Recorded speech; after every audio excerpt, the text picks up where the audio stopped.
Spence because he's, I don't know, got a bit of bad blood in this real war. You know, Errol hasn't been busy. He's sort of needs a comeback fight himself. Tim needs a little bit of a comeback himself. He just had a small win over Velasquez. He's going to keep trying to work his way back in. So you look at the fight on paper and you think, this is a sellable, marketable fight. And, you know, between two guys who need to work their way back in. And, you know, the winner is two big names, so the winner obviously creates a real drawing power to himself again and works their way probably into a title fight. According to Ring Magazine, Mike Coppinger, Errol Spence is going to be back on sometime this summer, and he plans to try to treat Tim Tszyu like a tune-up. Tim Tszyu is going to have a tune-up fight to get ready for Errol Spence, and they're supposed to get it cracking, and I think this is a perfect opponent for Errol Spence. Breaking news has sent a chill through the boxing world rather than excitement. As Errol Spence Jr. is officially set to return to the ring in the summer of 2026 against the heavy-handed Australian star Tim Tszyu. On the surface, it looks like a massive fight, a stylistic clash, a redemption story, and a guaranteed war between two elite fighters. But once you look past the hype, this matchup is not being welcomed as a triumphant comeback. Instead, it's being quietly discussed as a dangerous risk. After nearly 3 years away from the spotlight, Spence isn't just facing an opponent inside the ring. He's up against time, physical wear and tear, and the frightening possibility that his body may no longer be prepared for what lies. You think Spence makes a comeback, and he's a Texas rep. I'm getting to the point where I feel like he's not going to make a comeback. I respect all fighters, as y'all know, and if you don't know, I'm sure people know that I'm friends with Terence, and I'm because I know people expect to see Bud on here way more than they do. Bud comes to town, and you know he's training here and stuff like that. And I'm like, I don't want to use my friendship with him to, you know, get him on the show and stuff like that. I'll pick my moments and I'll pick my time. So saying that to say, I saw Spence at a wedding just a couple of months ago. Shout out to Tommy, been married now for a couple of months. And Errol happened to be the best man at the wedding. We talked for a minute, but I didn't ask him any questions about boxing. He looked good. He looked like he's, you know, carrying the weight pretty well wherever he's at. And I know in the past, we've seen him, you know, balloon up. We've seen him be a little, you know, chubby, thick, whatever the case may be, as we all do at some points in the neck and that face area. You know, you guys know how I go. I didn't see that when I saw him at the wedding. So I'm like, okay. And then we were hearing the rumblings of a Fundora. When I think fighters get to a point where they want this, but they haven't been performing there. And I think that might be the case with Errol Spence Jr. Certainly was the case in my opinion, with Keith Thurman and also with Danny Garcia. I feel, even though they did battle injuries, I felt another big part of that was they wanted big pay against lower opponent. They didn't want to come back and get big pay against a big opponent. It's a part of the game, and I got a feeling that that's what Errol's looking at right now. I think To understand why this announcement has caused so much anxiety, you have to look back to the last time Errol Spence Jr. stepped into the ring, which was in July 2023, the night he was brutally broken down by Terence Crawford. That was not just a defeat, it was a career-altering beating, as Spence didn't simply lose his titles, but also his aura of invincibility in a way few fighters ever fully recover from. He took punishment that changes a fighter forever, absorbing shots that disrupted his balance and left the entire arena watching and shocked. Are you willing to do this rematch back at welterweight? It's something I got to talk to my management about, but hopefully it's at 154. How was this particular weight cut? Was it a very difficult one, or did you feel at ease with the weight cut? I mean, it's always difficult, but you know, like I said, I don't make any excuses. The better man won tonight. Since that night, Spence has virtually disappeared from the boxing scene. With no tune-up fights, no easy outings, just complete silence. 3 years of inactivity is an eternity in this sport.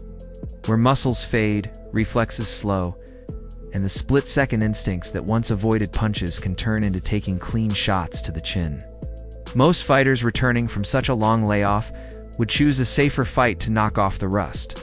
But Spence is doing the exact opposite by stepping straight into a war against a relentless pressure fighter who never takes a step backward.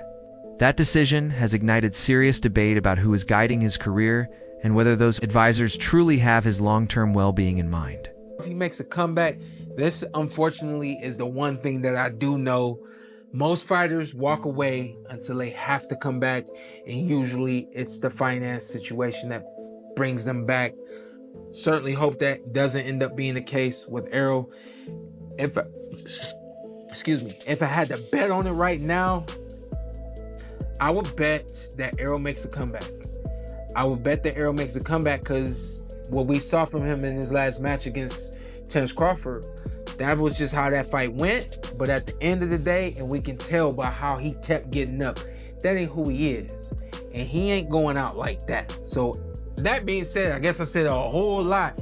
Yeah, Errol comes back. If Errol don't come back, then that, to me, that means he's good with where he's at. And like I always say, if you good, I'm good. I'm certainly not gonna force the kid back. Not, you're not a Hall of Famer. You're not this. You're not that. Anything like that. I let people be where they are. You show me any different, and I respect you for whatever it is that you choose to show me. But Errol makes a comeback. The strongest warning isn't coming from a critic or a troll, but from a Hall of Famer who understands exactly what it takes to survive inside the ring.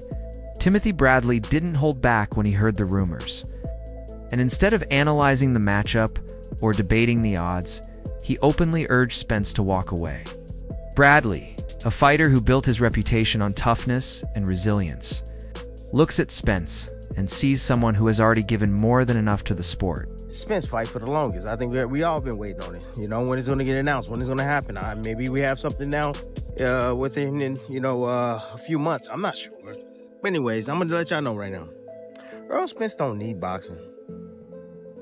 Errol Spence is only coming back maybe just for pride. That's it. Errol don't want to go out like this. But if you really dig deep and you really realize that Errol Spence was one of the best welterweights of this generation, he was.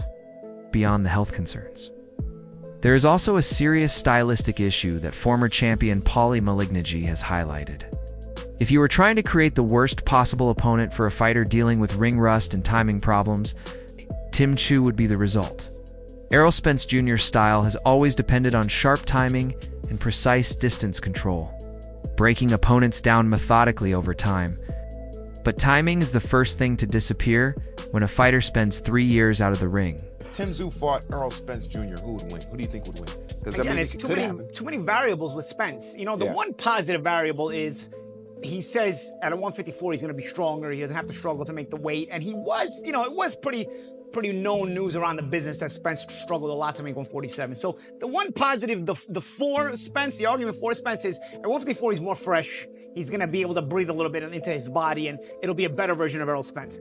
The opposing figure is basically what everybody's been saying. Is his eye okay? Has he been the same since the surgery? Has he been the same since that bad car accident? Is he going to be the same after getting beaten from pillar to post by Terence Crawford, which also, that's the kind of loss that, fighters don't really recover from once they're past 30 years old, Those kind of beatings change you if they happen when you're older. There's a lot of question marks. Personally, right now, if I was you put a gun to my head and say, okay, what do I think? I think Tszyu probably knocks him out. Malignaggi pointed out that Tszyu is relentless from the start. He doesn't give an opponent 3 rounds to get comfortable.